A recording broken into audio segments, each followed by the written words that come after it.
हजरत उमर दिन को तख्त हुकूमत पर बैठते थे और उनका तख्त को सोने जबरजद का नहीं था, मस्जिद नबवी की चटाई थी और सारा दिन वहां बैठ के लोगों की बातें सुनते। और जब रात के अंधेरे गहरे होते उमर भेष बदल के मदीने की गलियों का गश्त करते। कहा तुम्हारे घर से धुआं निकल रहा है और बच्चे रो रहे हैं, उनको खाना क्यों नहीं देती? कहने लगी उमर की जान को रो रही। उमर के पांव तले से जमीन निकल गई। कहा क्या हुआ? कहा 3 दिन से हमारे यहां खाने के लिए कुछ नहीं है, रोजाना बच्चे रोते हैं और मैं हंडिया के अंदर पत्थर डाल करके नीचे से आग डालती रहती हूं कि बच्चे इंतजार कर करके सो जाएंगे, कम वक्त सो भी नहीं रहे और वो पत्थर पकेंगे भी क्या, और मैं उमर की जान को रो रही हूं। हजरत उमर का कलेजा दहलने लगा।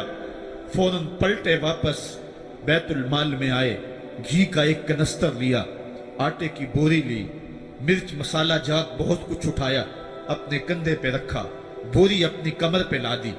उमर बैतुल माल से निकले तो आपके खादम असलम ने देख लिया, आगे बढ़ा, कहा मेरे आका मैं उठाता हूं।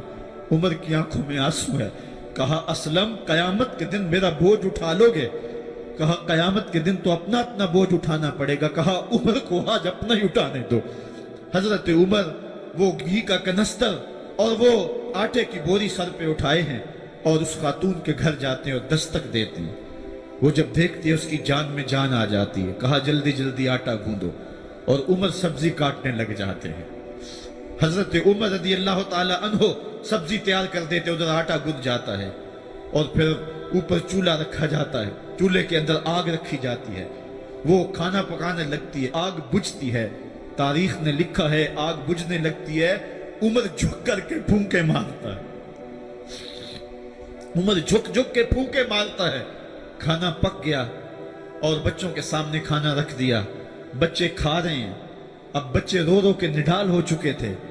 हजरत उमर अपने हाथों को और अपने घुटनों को और अपने पांव को जमीन पे लगा के, जिस तरह बकरी का बच्चा चलता है वेड़े के अंदर, कभी इधर चलते हैं कभी इधर चलते हैं, ताकि बच्चे मुझे देख के खुश हों और दिल में कहते उमर जितना रुलाया है अब इतना हंसाना भी पड़ेगा।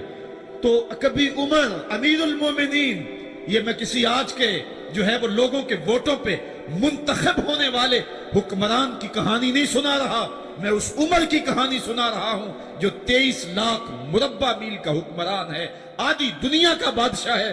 हजरत उमर जो है जिस तरह बकरी का बच्चा चलता है, इस तरह अपने हाथ और अपने घुटने जमीन पे टेक करके जो है वो इस तरह चलते हैं। बच्चे उमर को देख के मुस्कुराते हैं। जब बच्चे मुस्कुराने लगे तो हजरत उमर ने उस खातून से कहा बुढ़िया उमर को माफ कर दे। उसने कहा तू इतनी हमदर्दी क्यों करता है?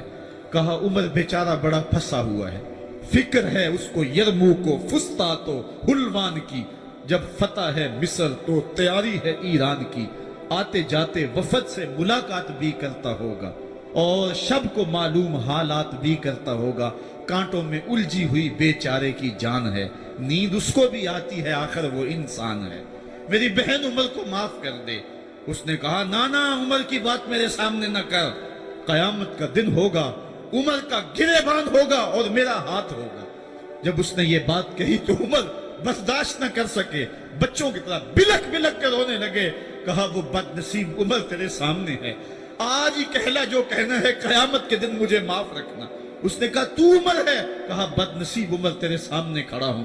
मेरे उमर कहते हैं अगर दजला के किनारे एक बकरी का बच्चा भी प्यासा मर गया उसका हिसाब भी उमर से लिया जाएगा। हजरत उमर निकले यरूशलेम में, एक ऊंट है एक गुलाम है, कभी वो सवार होता है कभी आप बारी मुकर्रर की है। जब करीब पहुंचे यरूशलेम के तो उमर की बारी नकेल पकड़ने की और गुलाम की बारी ऊपर सवार होने की आ गई। गुलाम ने कहा आका मैं मर्जी से अपनी बारी छोड़ता हूं, आप आ जाएं, दुश्मनों के मफतूहा इलाके में आ रहे हैं, ताजा ताजा इलाका फतह हुआ है, इस्लाम की शान और शौकत जाहिर हो।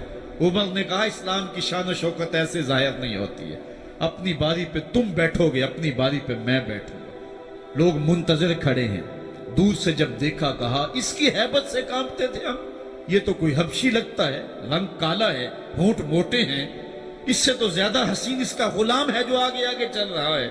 حضرت ابو عبیدہ نے کہا دھوکہ کھا رہے ہو، ہمارا آقا وہ نہیں ہے جو اونٹنی کے اوپر سوار ہے، ہمارا آقا وہ ہے جو لگام تھامے آگے آگے چل رہا ہے۔ حضرت عمر رضی اللہ تعالیٰ عنہ کو آگے بڑھ کے جابیہ کے مقام پہ حضرت ابو عبیدہ بن جراح نے استقبال کیا، تو حضرت عمر آگے بڑھے اور انہوں نے آگے بڑھ کر کے حضرت ابو عبیدہ کے دونوں کندھوں پہ ہاتھ رکھا، اور سنو حضرت عمر نے کیا کہا، کہا لا الہ الا اللہ انا کنا اذل قوم فاعزنا اللہ بالاسلام، کہا کہ لا الہ الا اللہ، اے ابو عبیدہ بن جراح، ہم ایک ذلیل قوم تھے اور اللہ نے ہمیں اسلام کی وجہ سے عزت عطا کی ہے۔ اور میں تمہیں ایک تاریخ ساز بات کہنے لگا ہوں، اور وہ یہ ہے کہ جب تک ہم اس عزت والے اسلام کے دامن کو تھامے رہیں گے ہماری عزت قائم رہے گی، اور جب اسلام کے علاوہ کسی اور جگہ سے عزت ڈھونڈیں گے تو رسوا کر کے رکھ دیے جائیں گے۔ یہ ہے وہ خلاصہ جو حضرت عمر نے امتوں کے عروج و زوال کا بیان کیا ہے۔ اس امت کو جو خیرات ملی ہے تخت و تاج کی، وہ پینٹاگون سے نہیں ملی، وہ واشنگٹن سے نہیں ملی، وہ وائٹ ہاؤس سے نہیں ملی، وہ محمد عربی کے جوڑوں کا صدقہ ملی ہے۔ اس لیے جب ہم نے اسلام سے انحراف کیا، پاکستان حاصل کیا گیا تھا، پاکستان کا مطلب کیا؟ لا الہ الا اللہ۔ ہم نے اس نعرے کو چھوڑ دیا ہوا ہے، ہم نے انحراف کر دیا ہے۔ آج ہماری نظریں مغرب کی طرف لگی ہیں کہ تخت و تاج اس سے نصیب ہوتے ہیں، اور دنیا کے اوپر ہم رسوا ہو کے رہ گئے۔ ہماری پستی، ہماری زبوحالی، ہماری ذلت کا سبب یہ ہے کہ جس جگہ سے ہمیں عزت ملی تھی ہم نے وہ مرکز ہی چھوڑ دیا ہے۔ اس مرکز حیات کو، اس مرکز زندگی کو، اس مرکز عزت کو ہم نے چھوڑ دیا ہے، اور دنیا کے اوپر ہم رسوا ہو رہے ہیں۔ انہی حضرت عمر کی کہانی ہے۔ وادی تہامہ سے گزر رہے تھے کہ بچوں کی طرح بلک بلک کے رونے لگے۔ کہا عمر جوان آدمی ہو اور بچوں کی طرح بلک کے رو رہے ہو؟ کہا تم نہیں جانتے، مجھے بچپن کی کہانی یاد آ گئی۔ کہا کیا کہانی ہے؟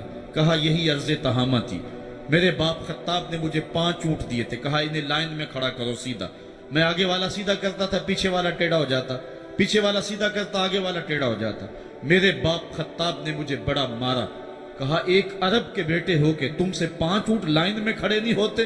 کہا ایک زمانہ عمر پہ وہ تھا کہ اس سے 5 اونٹ لائن میں کھڑے نہیں ہوتے تھے، اور آج شرق سے لے کر غرب تک 23 لاکھ مربع میل کی حکمرانی، اور انسان بھی لائن میں کھڑے ہیں۔ یہ محمد عربی کے جوڑوں کا صدقہ نہیں ہے تو اور کیا ہے؟ عمر سے تو 5 اونٹ لائن میں کھڑے نہیں ہوتے تھے۔